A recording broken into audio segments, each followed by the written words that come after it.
जनतेसाठी कुणाशी भेटणारा आपला चॅनल सत्यमुख। क्रेनने गाड्या उचलणाऱ्यांनी जनतेचा अंत पाहू नये। काही कारण नसताना गोरगरीब अडलेल्या नडलेल्या जनतेच्या टू व्हीलर गाड्या रासरोसपणे ज्याप्रमाणे एका हरिण याच्यावर चित्ता किंवा वाघ जंप मारून गाफील हरणाचा शिकार करतो, त्याप्रमाणे गोरगरीब अडलेल्या नडलेल्या कामाच्या टेन्शनच्या लफड्यात अडकलेल्या जनतेच्या गाड्या अतिक्रमणाच्या नावाने क्रेनच्या माध्यमातून उचलल्या जात आहेत।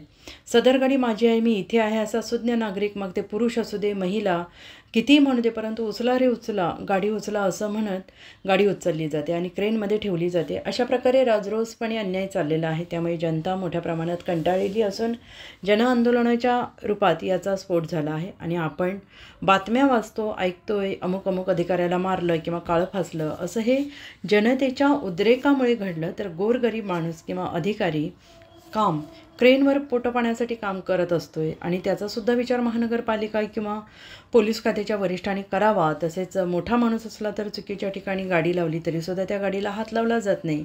आज गाड्या उजव्या बाजूला लावा, उद्या डाव्या बाजूला लावा, हे प्रकार सुरू झालेला आहे। जनतेला त्याचे अनेक प्रश्न आणि ढिगभर अडचणी आणि संकटातून मार्ग काढताना नाकी नऊ आलेले असतात। घरचे प्रश्न, मुलाबाळांच्या शिक्षणाचा प्रश्न, कामधंद्यांच्या अडचणी सोडवताना जनतेचा जीव मेटाकुटीला आलेला असतो आणि त्यात मेटाकुटीला आलेला माणूस या क्रेनवाल्यांच्या तावडीत सापडला म्हणजेच झालंच।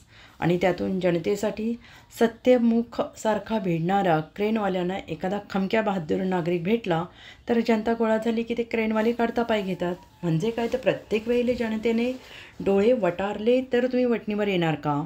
आणि म्हणून क्रेनच्या माध्यमातून गाड्या उचलणाऱ्या लोकांना माणुसकीचे प्रशिक्षण देणे आवश्यक आहे। जनता दुकानात, बँकेत, दवाखान्यात, महानगरपालिका किंवा सरकारी कार्यालयात किंवा कुठेही जात असली तरी क्रेनच्या रूपात असलेला क्षणी त्याचा पिच्छा सोडत नाही।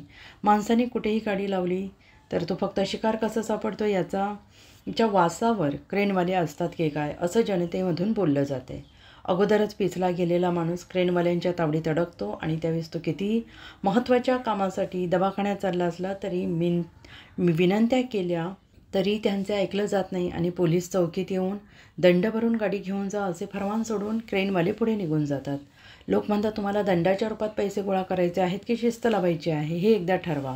तसेच महानगरपालिका, पोलीस खात्याने जागोजागी गाडी पार्किंगची किंवा शिस्त लावण्यासाठी ट्रॅफिक चांगली राहावी यावर काम करावं। ट्रॅफिक पोलीस नाही आणि त्या ठिकाणी गावाबाहेर उभं राहून गाड्या अडवतात, त्यांना गर्दीच्या ठिकाणी ट्रॅफिक सुरळीत करण्यासाठी उभं राहावं, जनतेमधून हेही बोललं जात आहे।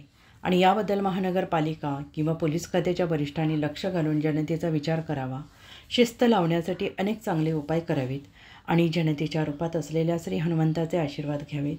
अन्यथा श्री हनुमानजी महाराजांच्या रूपात असलेली जनतेनं अशा लोकांना शेपटात अडकवून घराघरा फिरवलं तर नवीनच तमाशा म्हणून होईल आणि अशा वागण्याने अनुचित प्रकार घडले तर याला जबाबदार कोण?